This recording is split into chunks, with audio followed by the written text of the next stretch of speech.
Sont-ils des Atlantes, des dieux ou encore des héros incognito? Indéniablement, la sagesse se lit dans leurs regards, tout comme la compassion et la bienveillance. Les mains ouvertes vers le ciel, ces personnages semblent parfois pardonner l'impardonnable. Dressés comme des arbres luttant coude à coude pour être le plus grand, ces êtres verticaux nous élèvent à notre tour, nous embarquant dans un élan spirituel troublant, jusqu'à finir bouche bée et médusés sur la pointe des pieds. Fruit d'un travail manuel, un corps à corps impitoyable entre l'homme et la matière, chacune de ces créations est le reflet d'un équilibre parfait. Alternant un travail autour de l'élément feu et de l'élément terre, il joue constamment dans un univers poétique initiatique et élémentaire. Louis nous a légué son travail en dispersant un peu partout autour du globe sa vision du monde. Une vision remplie d'émotions et de messages pour les générations futures.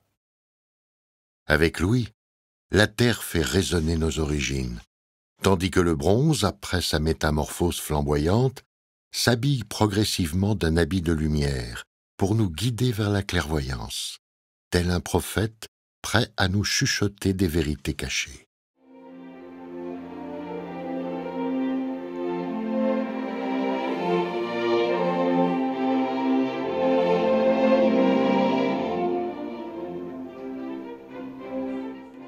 Louis Daval, il a le premier prix de la sculpture, 100 000. 100 000 en 1951, c'est 1 million lourd aujourd'hui. Alors, je suis étonné. Il dit oui, il faut aller à la Sorbonne tout de suite, recevoir le chèque. Je pars à la Sorbonne et moi je savais pas où c'était et ce que c'était que la Sorbonne.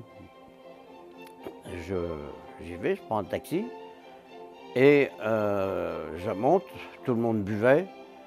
Moi, je me mets à boire, je ne savais pas ce que c'est qu'un cocktail. Et c'est Aragon qui était assis sur une chaise, là, un peu avec un... Je me rappelle, il avait sa canne, et il me félicite et il me donne le chèque. Je ne savais pas qui était Aragon. Je ne savais pas que c'était un écrivain, un poète et tout. C'est après que j'ai su ça. Alors c'est parti comme ça.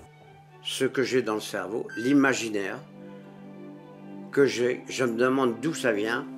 Mais tous les matins quand je me lève, j'ai hâte d'être au boulot parce que ça va être mieux qu'hier.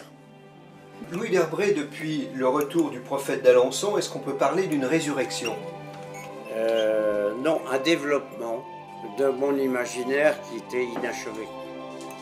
Quand tu commences à découvrir l'amour de celui qui est en face et qui te pose des questions, là tu entreprends un siècle de vie et des milliards de siècles, c'est-à-dire que tu es en marche avec une espèce d'éternité spirituelle.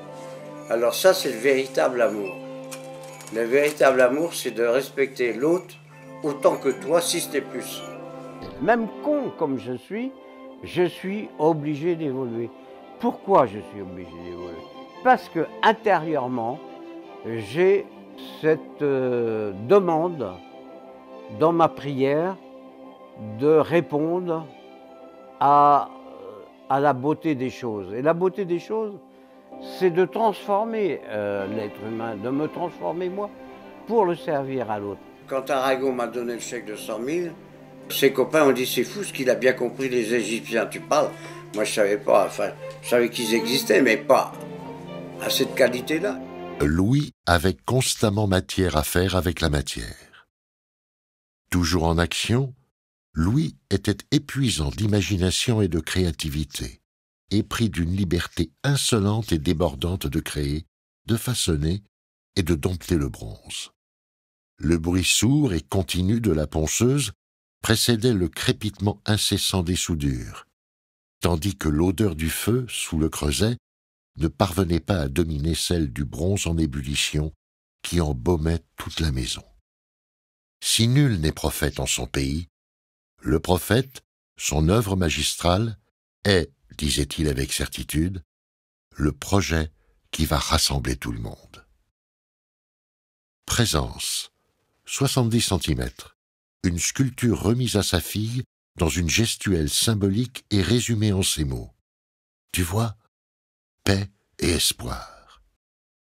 Alors du haut de ces 7 mètres, le prophète se connecte étrangement à présence, bien plus discrète. Mais telles des jumelles, les pensées de ses œuvres se rejoignent, guidées par leur maître spirituel. Louis dégageait une fausse tranquillité et une résistance extraordinaire. Il savait transmettre une confiance étonnante à celles et ceux qui le côtoyaient, si bien qu'il transmit à sa fille Mireille une belle énergie qui lui permet aujourd'hui de faire rayonner la force de son œuvre et de son message universel.